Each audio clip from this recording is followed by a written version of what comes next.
This week's 1044 is brought to you by Chevron Delos 600 ADF Ultra Low Ash Diesel Engine Oil. It's time to kick some ash.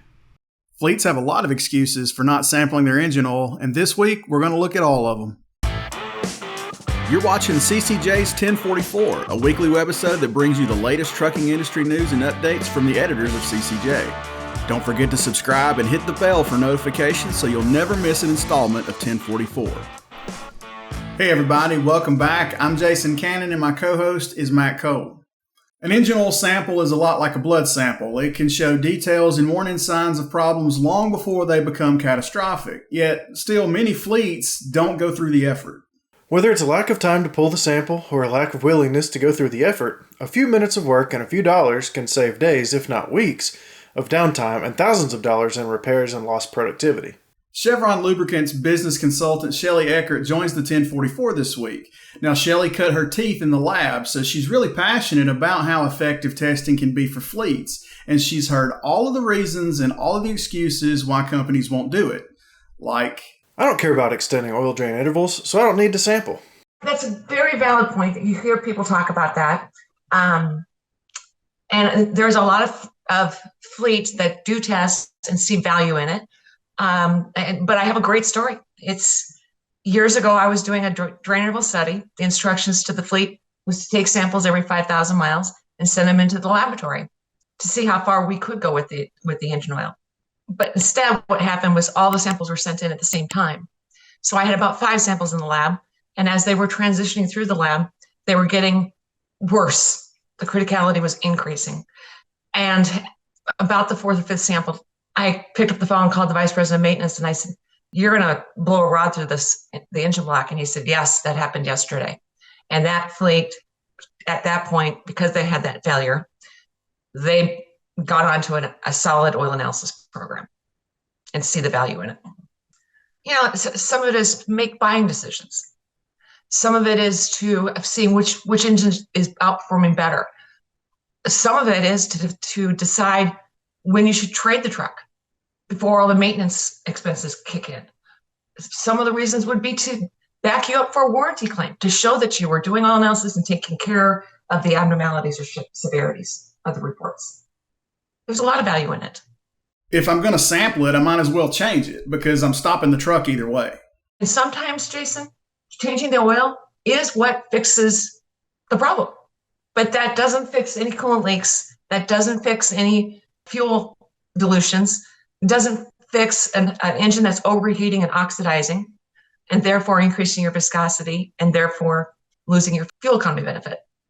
But the thing about an oil analysis program is that if you set it up properly and everybody has all the decision makers involved, you set up the equipment list with the lab so that you don't have to keep telling them what make and model the truck is, the engine, sorry.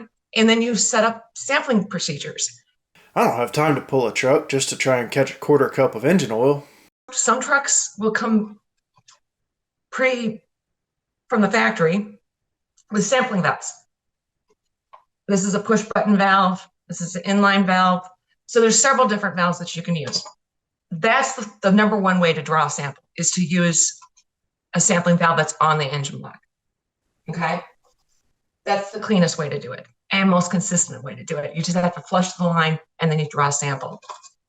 The second way to take a sample without changing the oil or taking it to the third way I'm going to talk about is to use a vampire pump, which you just end up taking a sample bottle, which I happen to have a Chevron Lube Watch sample bottle, which is very easy. You can't see it, but there's a fill line on the bottles to tell the technician where to stop taking the sample at. You take the white cap off, which I'm not going to do because it's sealed right now.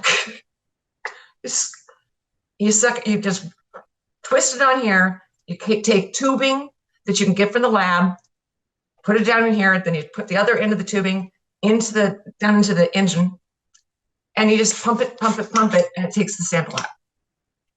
It's pretty simple. The third way, and the most common way, because it's ease, is to take a sample when you're draining the oil. And that's messy. It's messy and it's not consistent because the instructions are you to take it at mid-drain. Well, it's easier for a technician to take a sample when he first unplugs and it's less messy. And then what you define as mid-drain and what I define as mid-drain are two different things. So sometimes if you get it too early or too late, you could end up with a sample that's full of ghosts, meaning the wear is really not there. Okay? Or the contaminants are not there. If I'm using the right oil on the right interval, there's no reason to sample it because I'm doing everything the OEM says I'm supposed to do. I've heard that too, but I look at sampling as an insurance policy, a cheap insurance policy. So I had a situation recently that the oil had just been changed, truck left, and the engine seized. And of course, they're not doing oil analysis, so it was an autopsy sample to find out what happened. Which when an engine seizes like that, you could see all kinds of things go on in that oil analysis results. But if you're looking at it as an insurance, and then you're going to be more proactive doing preventative maintenance than reactive, you're actually saving a ton of money. You're saving in unscheduled downtime. You're saving it on making sure that you have the parts that need to make the repairs are in stock, which has been challenging for the last 2 years with the supply chain. But you're scheduling it so you don't get stuck with a load of goods out on the road.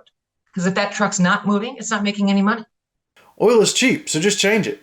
Shelly says she hears this one a lot, and her response follows a quick word from 1044 sponsor, Chevron Lubricants. Protecting your diesel engine and its after-treatment system has traditionally been a double-edged sword. The same engine oil that is so essential to protecting your engine's internal parts is also responsible for 90% of the ash that is clogging up your DPF and upping your fuel and maintenance costs. Outdated industry thinking still sees a trade-off between engine and emission system protection, and Chevron was tired of it. So they spent a decade of R&D developing a no-compromise formulation. Chevron Lubricants developed a new ultra-low ash diesel engine oil that is specifically designed to combat DPF ash clogging. Delo 600 ADF with OmniMax technology cuts sulfate ash by a whopping 60%, which reduces the rate of DPF clogging and extends DPF service life by 2.5 times. And just think what you can do with all the MPGs you're going to add from cutting your number of regens. But Delo 600 ADF isn't just about after treatment. It provides complete protection, extending drain intervals by preventing oil breakdown. Before you had to choose between protecting your engine or your after treatment system, and now you don't. 600 ADF from Delo with OmniMax technology, it's time to kick some ash. Well, that's funny because I get beaten up all the time over oil. Cost of oil. No, it should be about 1 or 2% of the maintenance spend. That is correct. However, the oil is the lifeline of the engine. It's a lot of us use the word blood of the engine, right? So it's going to tell you what is wrong with you. It's no different than you go to the doctor and getting blood work, and then the doctor tells you how you need to lower your cholesterol, for example. Oil analysis is the same thing. It just doesn't require doctors. Chemists, yes. Doctors, no. Because I came from doing oil analysis, I don't look at it that way. I look at it as a means to solve problems versus trying to sell them a different product. Sampling's expensive. The labs will work with the fleets to create a return on investment. And part of that calculation includes the cost of the sample, includes the labor that it takes to take a sample, the time to look at a report, which is nothing once you're comfortable with reading a report or reading the analysis and getting a quarterly business review by your rep. But you've got to set up the program correctly, right? And to answer your question regarding the cost, that all depends on what you're looking for. And typically when you do an oil analysis program, you want to jump onto a Chevron Lube Wash program because our buying power of creating an oil analysis program is much more effective than if you go straight to the laboratories. I trade my truck every few years, so I'm not really worried about the engine long term. There are fleets now that they're having to keep their trucks longer, so they are looking at the health of the equipment. So they're, instead of trading their trucks some of them used to be trading the trucks at 350. Now they've gone to 500. One of mine went from 500 to 600,000 miles. And that changes the maintenance. It requires more maintenance.